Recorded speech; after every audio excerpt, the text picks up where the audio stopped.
Bitcoin's code is immutable and can withstand attempts to make it proof of stake.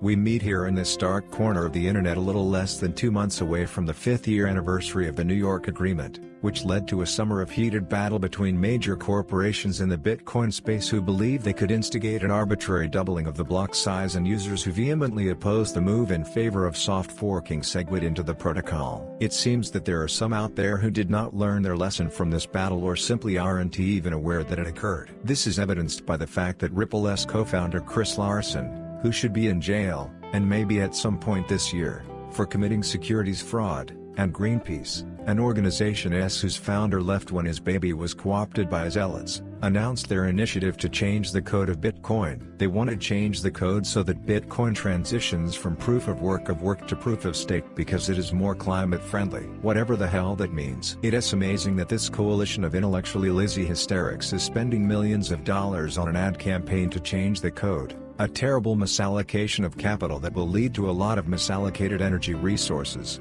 when all they have to do is commit a PR to the Bitcoin implementation GitHub pages or simply fork their favorite implementation, change the code how they see fit, and convince people to download and use it. No one is stopping Chris Larsen from changing the code. He could do it if he wanted, though. I am very confident he doesn't have the actual mental capabilities to do so. The big problem with this Change the Code campaign is going to be getting people to actually run the changed code with a weaker and extremely centralized consensus mechanism. It is most definitely not going to happen. This campaign serves as nothing more than an uneducated smear campaign launched by hysterical zealots who have produced nothing of value for humanity but are dead set on setting humans back via nonsensical energy policies that make us all worse off. Be on the lookout for the Change the Code campaign in the coming months and be sure to laugh at how hard it backfires. Their inability to get people to download their changed code will highlight how resilient Bitcoin is to social attacks like this one.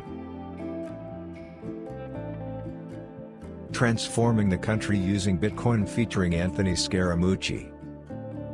Anthony Scaramucci sits down with the hosts of the Bitcoin Magazine podcast to talk about his short time with the U.S. government and the current trajectory of American fiscal and monetary policy. Scaramucci is concerned about the way things are going in the U.S. in regards to money printing, and he paints a concerning picture if the country doesn't get back on track with its fiscal policy. My last point is on a revolution. I'm hoping that we can resolve these things. I'm optimistic that we can resolve these things without a revolution. However, if we continue on the current course trajectory, if we want to create another $9 trillion of money, you are going to have a lot of upset people. Scaramucci doesn't think commodities will be the telling point for when things get toughest because he thinks the current political trajectories will create a bigger problem than commodities. His solution would be for transformative leaders to slow down the irresponsible monetary policy and be honest with the public about the need to tighten money printing in order to get back on track. Surprisingly, Scaramucci thinks that Bitcoin is still speculative. He says, "I do not see Bitcoin as an inflation hedge or a digital store of value. I do not see that. I see Bitcoin still